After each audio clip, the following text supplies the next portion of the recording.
good things come to those who wait.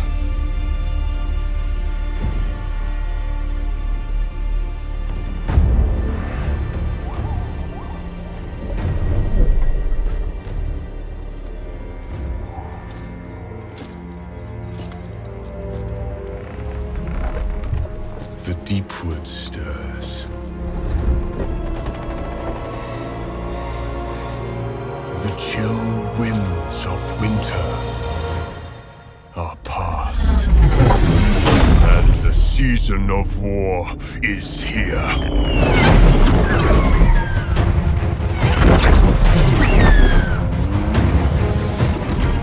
The Asray are hunters.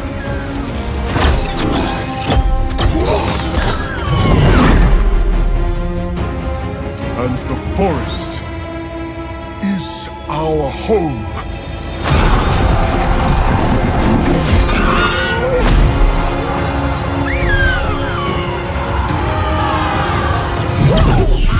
Woe betide those foolish enough to threaten it.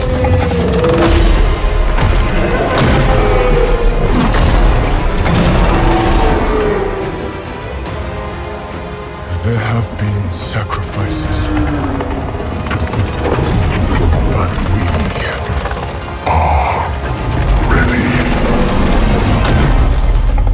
He is ready.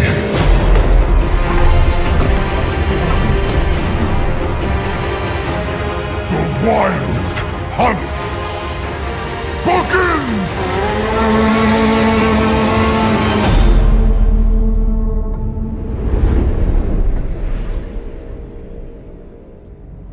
Yes, that is correct, ladies and gentlemen. Wait no longer, for the Wood Elves, or the Realm of the Wood Elves DLC, has finally been announced for Total War Warhammer, an announcement that many knew was coming after Creative Assembly's little teaser on Instagram the other day, and an addition to the game that many wanted from the very beginning.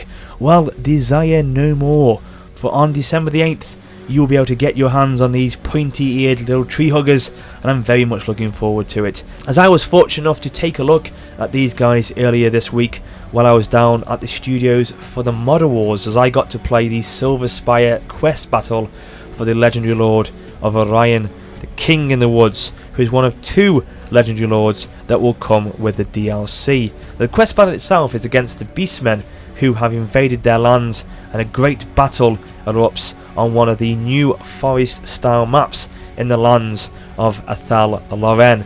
And this one is particularly amazing, that the tall oak trees that are all over the place, the stunning silver spire in the backdrop, the waterfalls, the elegant statues. It is a beautiful place, you know, what you would expect the homeland of the elves to look like, essentially.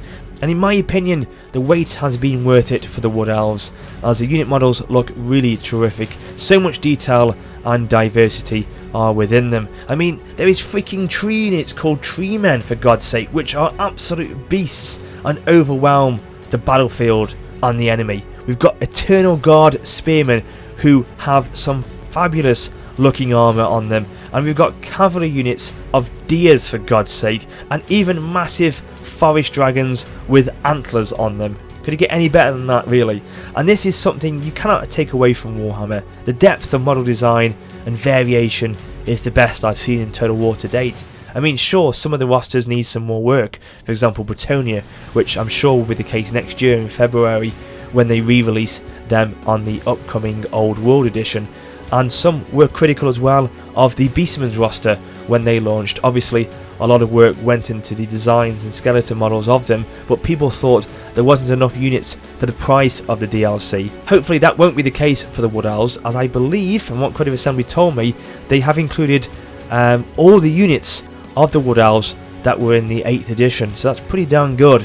But you can see generally that that's where a lot of the work has been invested within the game from day one. We know sieges need an improvement, and hopefully there will be significant changes to that in the second instalment of the Warhammer series, whenever that will be. But see this DLC to be very much like the Beastmen DLC in terms of size, content, and the price itself, if you are trying to compare the Wood Elves with what's already available for Warhammer. So with that in mind, let's take a little overview of what the DLC has to offer. So it does come with a mini story campaign entitled The Season of Revelation, which takes place in the area of Athal-Loren and the surrounding duchies of Bretonnia in the west.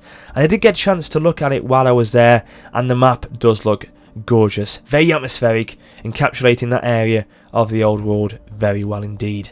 Now the Elves will be playable as well in the Grand Campaign. Also, there will be 2 playable Legendary Lords of Orion and, pardon me for this pronunciation, Durthu.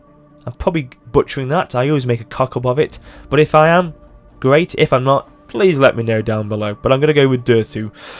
2 Lord types of the Glade Lords and Ancient Treemen will come with the DLC, and 3 new hero types of Spellslingers, Branch Wraiths and Waystalkers. We've also got new unique monsters, heroes, magic and game features, which we'll go into a lot more detail in a second. Now, as you'd expect, the Wood Elves will be mostly quick, agile, adaptive and lightly armoured troops, which will require a lot of micromanaging from the player, especially I found that when I was playing them during that quest battle. At the heart and soul of their lineup is the humble archer. And the first thing you'll need to know about the Wood Elf archers is that they can shoot while moving and also have a 360-degree firing radius. Also, archers can be outfitted with a spicy array of arrow types, rapid firing swift shiver shards for use against cheap dense infantry, poisonous Hagbane tips for units with big health bars, and incendiary starfire arrows for those with poor leadership, and they do look wonderful as they fire across the battlefield. Now, the Wood Elf army is absolutely awash with fast moving vanguard deploying units and stalkers, allowing it to harry an opponent more or less from the get-go. And this is just as well because Wood Elves don't pack much in the way of long range artillery, though one of their legendary lords, Orion, does a passable impersonation of a grudge thrower, hurling his enormous spear through formations or calling down mystic bombardments from the heavens. Now, the Wood Elves do have access to some fearsome cavalry units, particularly the Sisters of the Thorn, who are both serviceable in the fray and able to shield nearby allies or encumber foes with sorcerous undergrowth. But more fearsome still are their evergreen acquaintances, the spirits of the forest essentially. At the top of this food chain are the Treekin, monstrous infantry roughly equivalent to Chaos Spawn and Minotaurs. And as I mentioned before, the Treemen, a giant that can plunge its roots through the soil to perforate nearby units from below. They're also able to send flyers such as Great Eagles and Hawk-riding bowmen to shut down enemies' cannons and catapults while you move in. Their best form of defensive unit as well is the Eternal Guard spear units, who, as I said before, look absolutely amazing with their armour. However, at least half of the forces at your disposal do feel incredibly fragile and tend to melt away once engaged in any kind of substantial melee combat. Obviously, they have some pretty awesome monsters and beasts to fight with, but it's about getting the right balance with them, and as I said before, microing the hell out of them from start to finish in battle. Now, the Wood Elves, from what I saw on the campaign map, appear to play like a mix of Chaos and Greenskins. Basically, they're a raiding force that travels across the map swiftly but puts down few roots. They're the only race in the game as well that can conquer any settlement regardless of faction, which is a nice little addition. You'll be able to construct a single building in a captured city, and those options are fairly limited, but for each region you capture you will be rewarded with a single piece of amber. Now, this stuff is extremely important in this campaign. You can erect 3 types of lookout posts over a conquered settlement, a mustering site that sells global units for local prices within that province, a structure that speeds army replenishment, and a trading post that unlocks local resources for exploitation.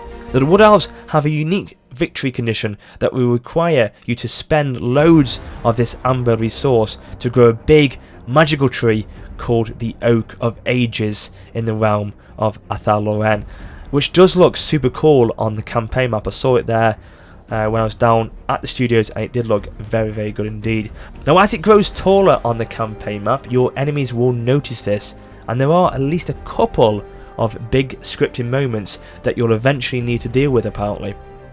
Alongside this, you also have the option to spend Amber on certain research, as well as a selection of units that will initially be unavailable to you depending on which Legendary Lord you decided to play with.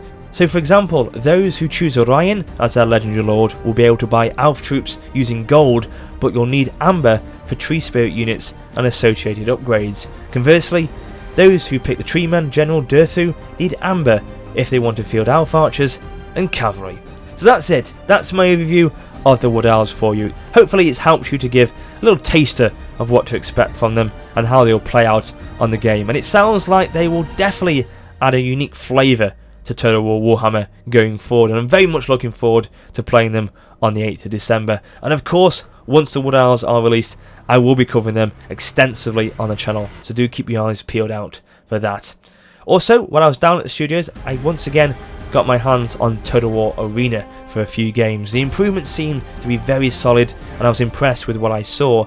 I didn't play it long enough, however, to get a true feel for what has changed, and so I will make a separate impressions video of that once I get to play it again for a longer period of time, whenever that may be. But as I said in my previous video, I think the new partnership with Wargaming Alliance is a great move, and with them being their new publishers, it will help to advance the game forward in the right way it needs to be. So I'm back now from the Mod Awards, and it was terrific. Really enjoyed myself, and as I said on my Twitter account yesterday, spending the last few days at Total War with other YouTubers and modders, people who love and are really passionate about what they do, well, it has fired me up and it's got me really motivated again. Can't wait to get back into the rhythm. So I've got lots of content planned and coming your way very soon. So until then guys, take care.